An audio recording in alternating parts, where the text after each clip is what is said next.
Yang Berhormat turut dengar dan bahas.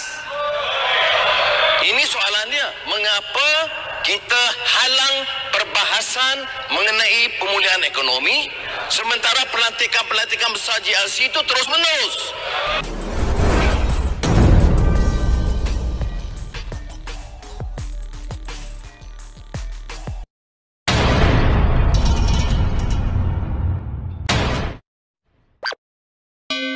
Kerajaan melalui Majlis Tindakan Ekonomi sedang dalam proses penyediaan pelan pemulihan ekonomi bagi jangka panjang dan akan dibentangkan pada bulan Oktober 2020. Antara lain, ia akan memberikan tumpuan pada penambahbaikan dalam pasaran buruh, reformasi institusi awam dan kerangka tadbir urus untuk pelaksanaan penjitilan dan revolusi perindustrian keempat.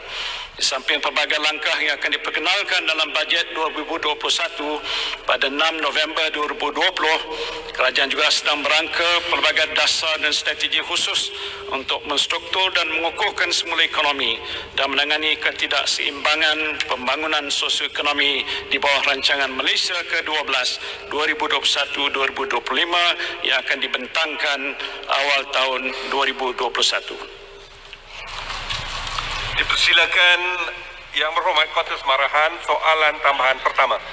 Tahniah kita ucapkan kepada Yang Amat Berhormat Perdana Menteri dan juga Kerajaan Malaysia yang dapat merangka pelan pemulihan dan juga pengukuhan ekonomi yang komprehensif.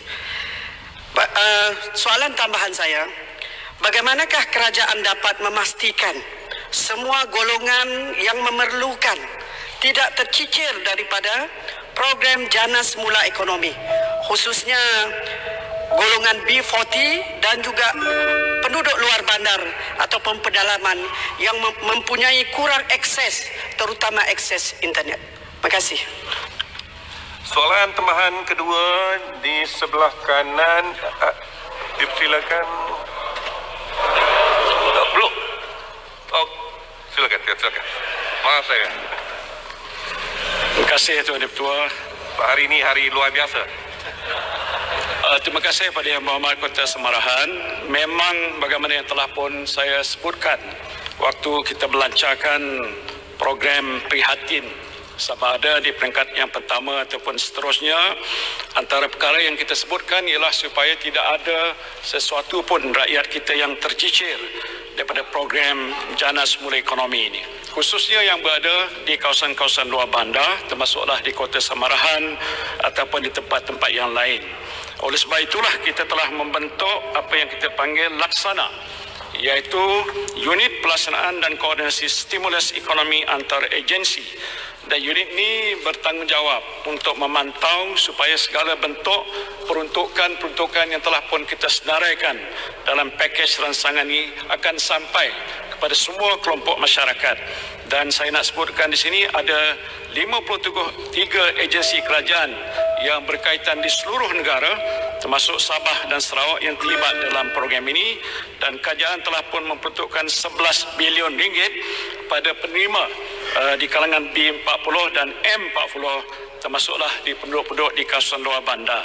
Soal internet memang ada isu, walaupun sudah pun kita roll out program ini untuk dilaksanakan di seluruh negara dengan sejumlah peruntukan lebih daripada 20 bilion, saya berpendapat ada lagi usaha yang perlu kita lakukan, termasuklah di kawasan-kawasan luar bandar, ya, termasuk di Kota Semarahan dan lain-lain lagi. Walaupun saya dah dapat maklumat terkini, Kota Semarahan kalau ambil kira dari segi purata nasional, dia lebih baik, ya, lebih 92% berbanding dengan 84% di peringkat nasional. Apapun ada kekurangan, kita akan laksanakan dalam tempoh-tempoh yang mendatang. Terima kasih Amat Berhormat. Soalan tambahan kedua, silakan Ketua Pembangkang. Tan Sri Ketua, Perdana Menteri telah memberi beberapa penjelasan terkait dengan soal pemulihan ekonomi, termasuk peruntukan yang agak besar. Saya ingin mendapat penjelasan Perdana Menteri, apakah pengumuman-pengumuman yang telah dibuat sebelum ini dan selepas ini tidak memungkinkan penyertaan ahli yang berhormat membahas secara terbuka. Inilah kali pertama beberapa rancangan ekonomi yang melibatkan kos yang begitu tinggi tidak dibentangkan dalam parlimen atas alasan COVID-19, tidak mungkin dibahaskan oleh ahli-ahli yang berhormat, dan kemudian dibuat beberapa kebijakan ekonomi yang besar tetapi tidak membolehkan ahli-ahli yang berhormat berbahas.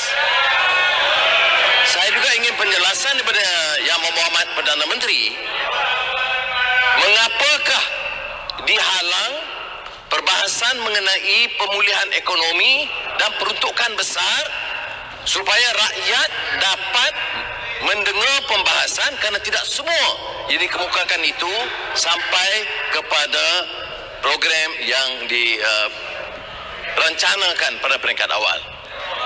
Saya juga ingin mendapat penjelasan dalam soal yang sama, kerana yang diumumkan oleh Perdana Menteri tadi, itu besar. Impaknya, dampaknya besar. Jumlahnya besar. Apakah tidak munasabah untuk saya minta ahli yang berhormat turut dengar dan bahas? Ini soalannya, mengapa kita halang perbahasan mengenai pemulihan ekonomi sementara pelantikan besar GRC itu terus menerus. Jadi saya minta jawapan yang tegas. Bila nak dibentangkan, mengapa? Namanya soalan. Silakan Yang Amat Berhormat, itu soalannya ya. Terima kasih. Politik sogok. Tuan Yang Ketua, memang saya dah jangka dah Podikson mengumumkan soalan seperti itu, kerana perkara ini bukanlah pertama kali disebutkan. Tapi bagaimana yang kita semua sedia maklum, permasalahan besar yang kita hadapi ialah soal untuk menguruskan dan juga menangani masalah COVID-19. Dan di seluruh negara umum rakyat tahu bahawa dalam situasi yang amat menyukarkan dan sulit sekali itu, kerajaan tidak ada pilihan. Malahan saya sendiri berpendapat tindakan-tindakan segera mesti diambil walaupun sebelum sesi parlimen bermula. Dan hari ini walaupun perkara itu belum lagi dibentangkan, insya-Allah Menteri Keuangan saya akan bentangkan dalam tempoh sesi ini juga segala perkara yang terperinci. Ada berpuluh-puluh inisiatif yang terpaksa dilaksanakan. Kerana di luar sana, Tuan Yang Ketua mesti tahu, rakyat menunggu. Dia tak boleh nak nunggu sesi parlimen ini. Dia nak sekarang. Bantuan disampaikan sekarang. Mereka menghadapi kesukaran sekarang. Industri dah runtuh sekarang. Perniagaan-perniagaan tak boleh laksanakan sekarang. Kalau nak tunggu hari Parlimen boleh bersidang. Jadi walaupun itu saya faham sebagai tugas ahli parlimen memang itu tanggungjawab. Tetapi tugas kerajaan adalah untuk menentukan rakyat mesti dibela. Di waktu mana pembelaan itu mesti Soalan sidang tergempar. Satu lagi soalan tambahan. Soalan tambahan. Pontian. Terima kasih. Tan Sri Yang Dipertua, prihatin 1, prihatin 2, penjana jumlahnya 255 bilion dengan 45 bilion suntikan fiskal. Maka defisit kita bertambah 5.8 ke 6%. Apakah langkah-langkah kerajaan untuk mengatasi defisit itu? Seterusnya, adakah kerajaan bercadang memudahkan lesen, memperbaiki prosedur, memperbaiki proses, memotong red tape supaya ekonomi boleh berkembang segera ketika COVID-19 ini? Terima kasih. Ini baru soalan.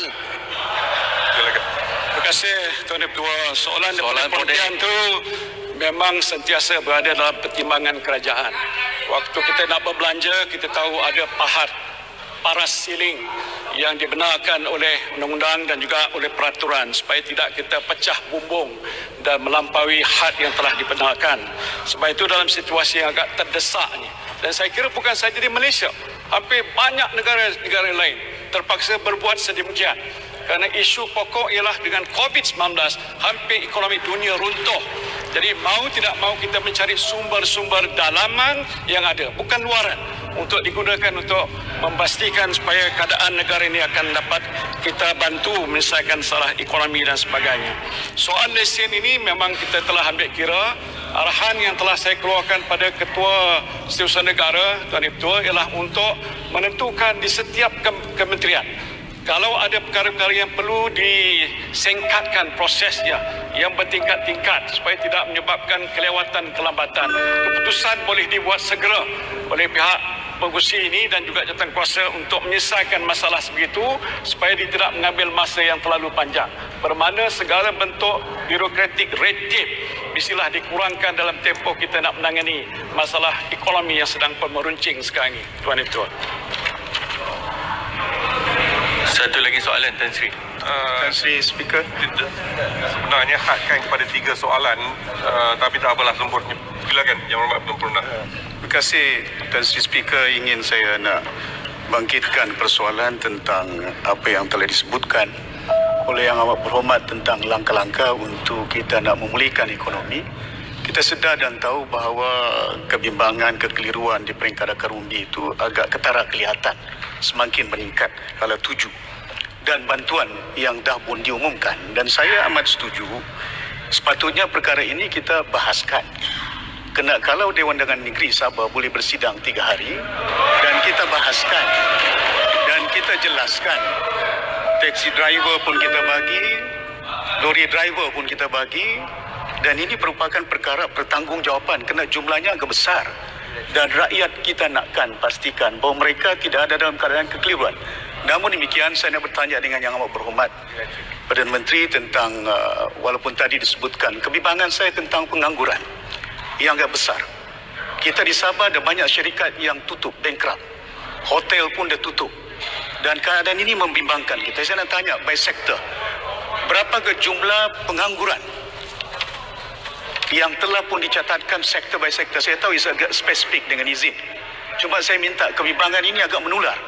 Kena ramai di antara rakyat kita yang sekarang ini dah sewa rumah pun tak mampu nak bayar. Nak belanja untuk anak-anak pun tak mampu nak bayar.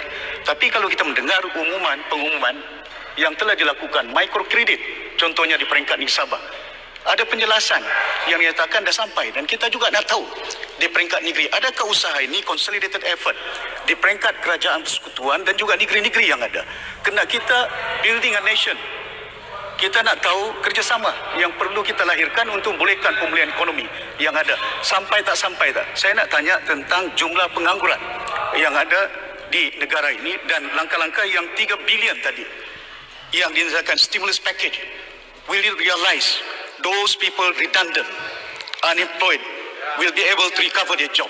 Terima kasih banyak. Silakan, Yang Berhormat. Tuan Ketua, bagaimana yang telah pun saya jelaskan dalam ucapan awal tadi, kita telah menyebutkan bahawa untuk tahun ini disebabkan masalah COVID dan sebagainya, memang peratusan pengangguran itu meningkat. Ya, di seluruh dunia masalah besar. Di Malaysia, kadar yang diunjurkan dia lebih kurang 5%. Sekarang ini 720,000 dan saya fikir sehingga akhir tahun boleh meningkat sampai 860,000 bilangan. Ini bukan sesuatu yang menggembirakan saya dan saya fikir semua kita di sini pun tahu. Tapi persoalan yang penting, apa harus kita lakukan untuk menentukan dia tidak terus merosot. Sebab itu segala bentuk bantuan-bantuan stimulus, antara lain contohnya wage subsidy, subsidi upah yang kita sediakan, ataupun moratorium kita bagi kepada syarikat yang berjumlah 100 bilion yang diperuntukkan oleh bank-bank dalam negara. Ini semua sudah memberi sedikit ruang kepada syarikat-syarikat dan juga pengusaha-pengusaha dan juga mereka yang terlibat dalam perniagaan untuk memberikan jumlah pekerjaan ataupun nak menentukan jangan ada pengangguran meningkat dan bertambah. Inilah inisiatif yang sudah pun kita mulakan dan akan kita teruskan untuk masa-masa ke hadapan. Terima kasih. Terima kasih, Yang Berhormat. Sekarang saya menjemput Datuk Seri Dr.